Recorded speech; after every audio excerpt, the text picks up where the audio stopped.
Hey guys, and welcome back to another episode of Guild Wars. I'm your host, the Dark Side, and today we have the last. Well, nope, I'm lying. I was about to say it's the last fractal, but it's not. We have the Solid Ocean Fractal that we need to do in order to complete the uh, what is it? The Jade Sea, I think it's called.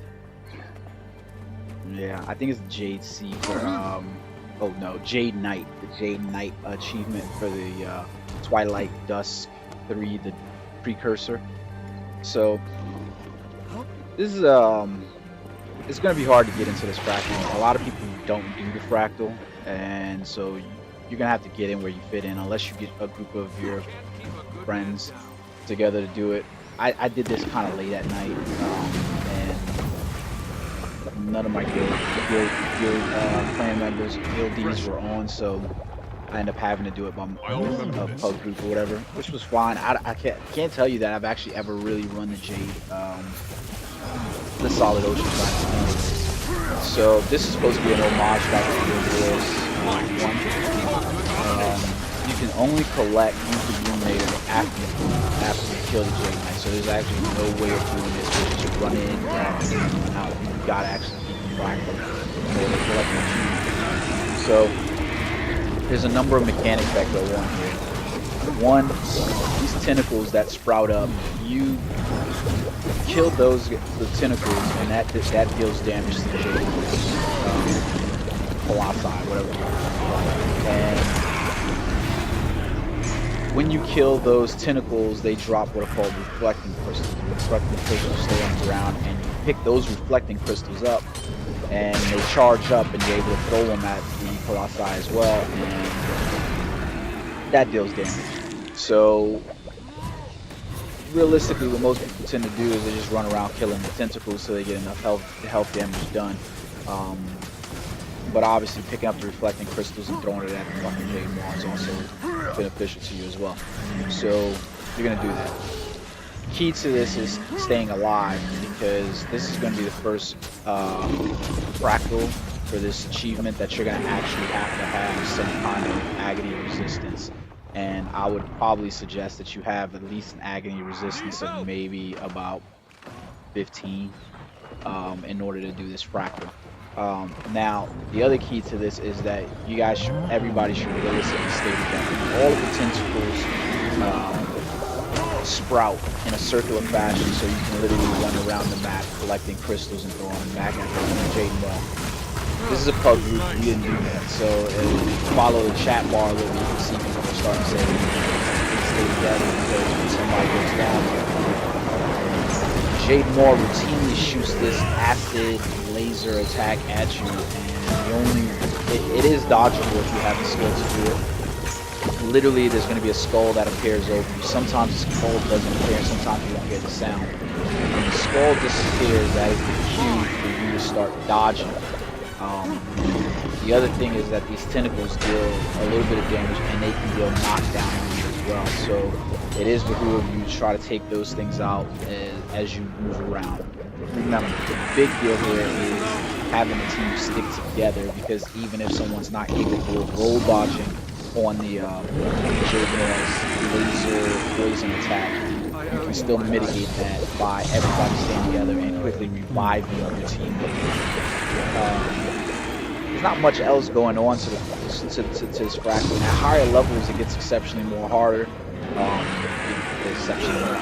It gets exceptionally more difficult, because they will spawn those Ikajunis, or I don't know how to say it, little weird fucking creatures from Mass Effect. They will spawn, and you have to deal with them as well.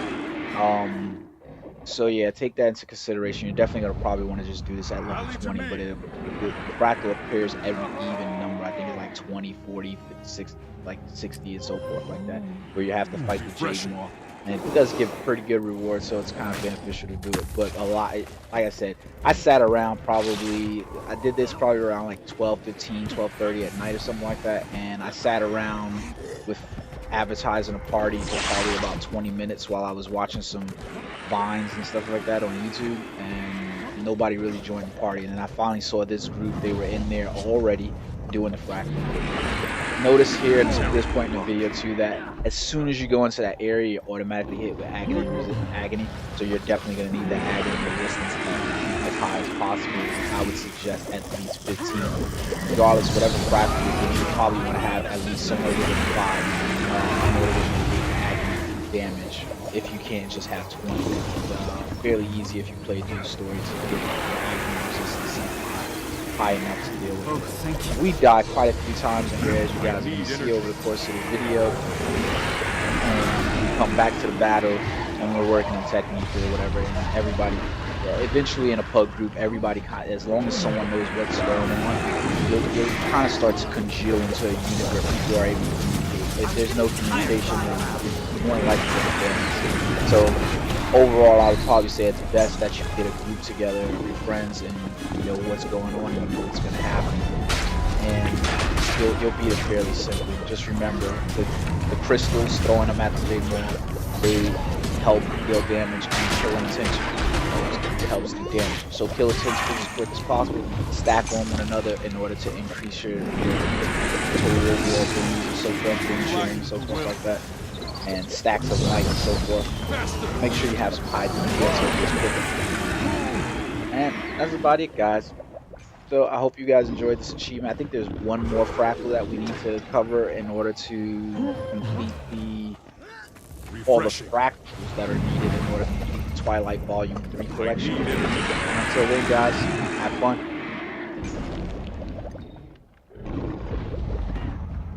Rally to me.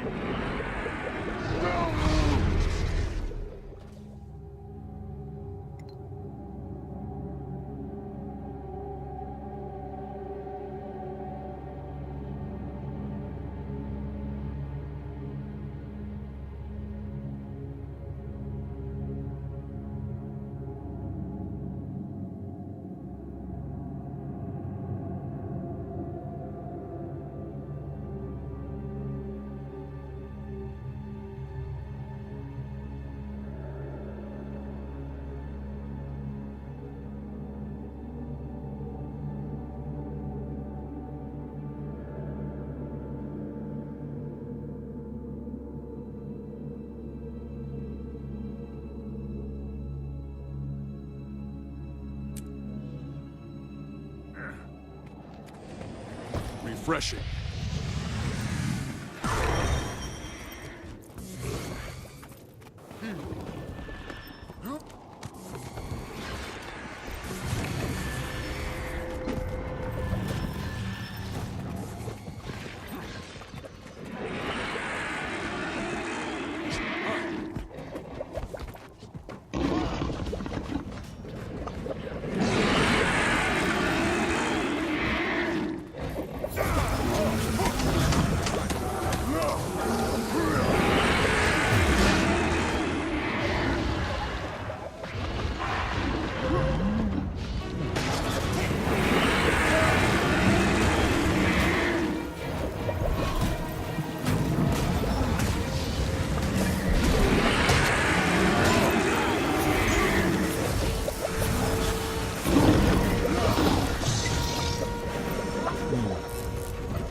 Better than mood loot.